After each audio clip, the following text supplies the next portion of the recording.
Приветствую вас на канале Панцергренадера. Это вторая серия про легендарного немецкого фельдмаршала Эрвина Роммеля. В прошлом видео я рассказал о малоизвестных фактах из биографии Лиса Пустыни. А в этом мы разберем все трюки, хитрости и тактические уловки. Итак, поехали. Эрвин Роммель один из первых догадался использовать тяжелые зенитные орудия не по прямому назначению, а в качестве эффективного противотанкового средства. Случилось это во время французской кампании 1940 года у городка Аррас, где британцы неожиданно контратаковали немцев с применением хорошо бронированных танков «Матильда». Обычные противотанковые пушки вермахта были бессильны, и только личное вмешательство Эрвина Роммеля, который догадался поставить тяжелые зенитки и полевые гаубицы на прямую наводку, спасло положение. В африканской кампании эта тактика стала применяться постоянно при отражении танковых атак британцев. В книге адъютанта Роммеля Вернера Шмидта имеется интересное описание одного из таких случаев. После неудачной танковой атаки несколько англичан были захвачены в плен. Я нечаянно подслушал допрос молодого парня, механика-водителя танка. «Я считаю», — говорил англичанин, бросив злобный взгляд на стоящее невдалеке 88-миллиметровое орудие, что нечестно использовать зенитки против танков.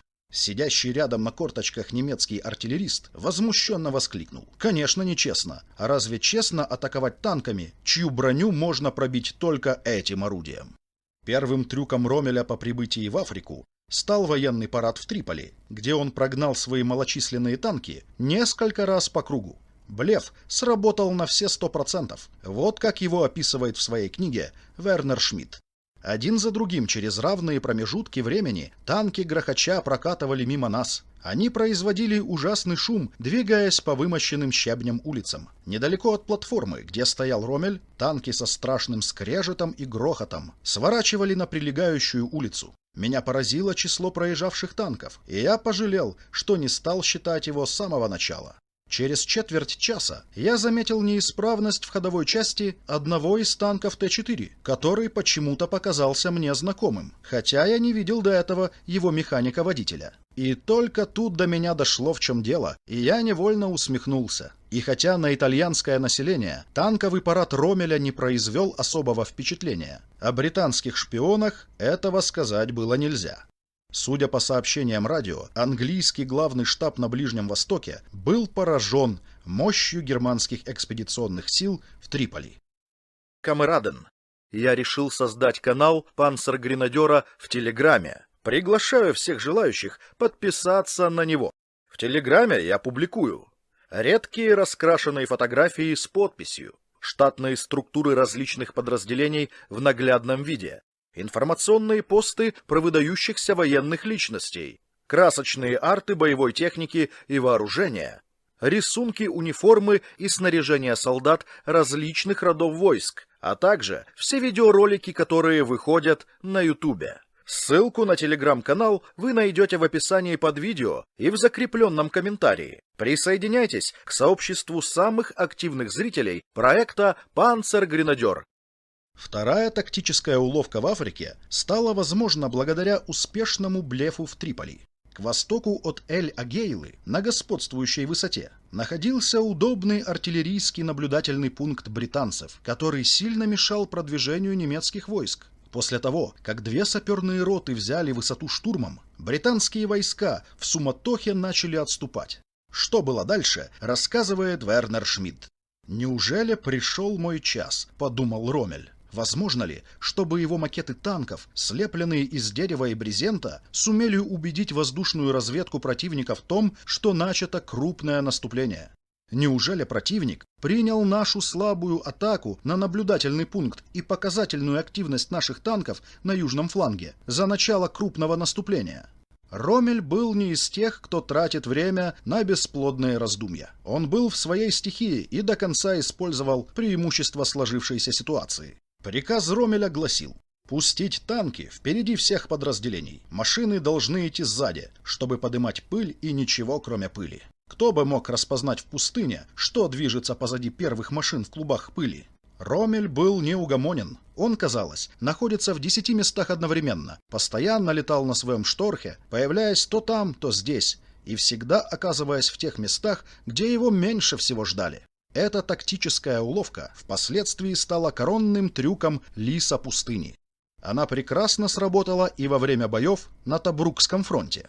В июне 1941 года, во время одной из попыток британцев деблокировать Тобрук, Роммель приказал привязать к легким итальянским танкам и бронемашинам связки деревьев и отправил их в атаку. Танки шли друг за другом, поднимая облако пыли и имитируя крупную танковую атаку. Англичане начали отступать и перегруппировывать силы для обороны. Тем временем Роммель атаковал совершенно с другого направления, что создало панику и дезорганизацию в рядах противника. В результате британцы были разгромлены и потеряли 87 танков. Интересную вариацию этого трюка описал в своей книге военный корреспондент Луц Кох. В первые дни африканской кампании танков катастрофически не хватало.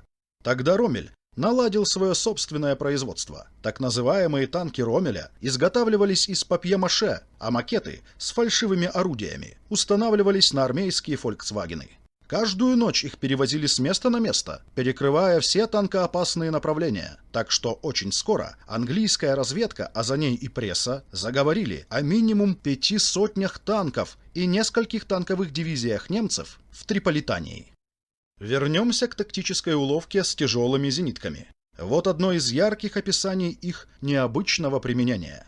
Во время одного из наступлений британцев Роммель приказал вкопать в землю 88-миллиметровые зенитки, причем вкопать так глубоко, чтобы на поверхности оставалось только дуло. Зенитки обтянули маскировочной сеткой, после чего они стали чрезвычайно похожи на песчаные барханы. После этого немецкие танки бросились как бы отступать, а англичане на полном серьезе стали их преследовать. Артиллерия пропустила в тыл отступавшие немецкие части, а когда крейсерские танки противника приблизились, «барханы» в кавычках неожиданно открыли огонь. Во время первой затяжной осады Тобрука генералу вновь пришлось пойти на хитрость. Из воспоминаний Вернера Шмидта. Чтобы ослабить концентрацию огня противника, Роммель приказал изготовить макеты наших позиций на свободных местах. Он велел в течение 14 дней построить сотни ложных огневых точек из дерева и мешковины вокруг всего Тобрука. Он надеялся, что осажденный гарнизон будет попусту расходовать драгоценные припасы, не причиняя ни малейшего вреда нашим войскам. После того, как противник израсходовал на эти макеты уйму снарядов, часть этих огневых точек была использована по своему прямому назначению. Следующий трюк Роммель провернул в январе 1942 года, когда вновь готовился к генеральному наступлению от Марса-эль-Брега и хотел скрыть свои истинные намерения от британцев. Для этого необходимо было продемонстрировать слабость и сымитировать отступление. Вот как описывает этот эпизод адъютант Вернер Шмидт. Перед началом наступления была проведена крупномасштабная операция по дезинформации противника. Несколько дней подряд, под пристальным наблюдением британских самолетов-разведчиков, Роммель отправлял назад в Триполи большие автоколонны трофейной техники. Правда, ночью эти же грузовики возвращались обратно с подкреплением и боеприпасами. Британцы попались на старый как мир трюк и с удовольствием приняли желаемое за действительное. Они с энтузиазмом предвкушали поход в сердце Триполитании и окончательную победу в Северной Африке. Несколько английских офицеров все же высказали свои сомнения, но их критические голоса не были услышаны. Кто хочет обмануться, как правило, бывает обманут. Описание следующей тактической уловки «Лиса пустыни» оставил в своей книге Луц Кох. 26 мая 1942 года Роммель провел свой типичный отвлекающий маневр. В то время, пока штурмовые подразделения имитировали фронтальный штурм Эль-Газали, генерал совершил 100-километровый марш-бросок на юг. Всю ночь Роммель гонял по пустыне грузовики, пускал сигнальные ракеты и устраивал стрельбу, стараясь создать впечатление масштабности действий и своей военной мощи. Последняя хитрость лиса пустыни описана все тем же Луцем Кохом. Операция в Италии стала очередной проверкой полководческого таланта фельдмаршала, демонстрацией его первоклассной выучки и богатейшего арсенала воинской хитрости. Роммелю предстояло разоружить мощные и хорошо вооруженные подразделения итальянцев в Милане, имея в своем распоряжении значительно уступающие противнику по численности и огневой мощи немецкие войска. Маршал разработал и осуществил хитроумный план. После ложного сигнала воздушной тревоги разведывательные роты немцев проникли в город и захватили ключевые позиции в оборонительных порядках неприятеля. А после отбоя тревоги захватили в плен и разоружили выбирающихся из укрытий итальянцев. В завершении ролика уместно еще раз процитировать Лутца Коха. Роммель в совершенстве изучил науку военной хитрости, но считал, что это эффективное оружие нельзя применять слишком часто, чтобы не приучить к нему врага.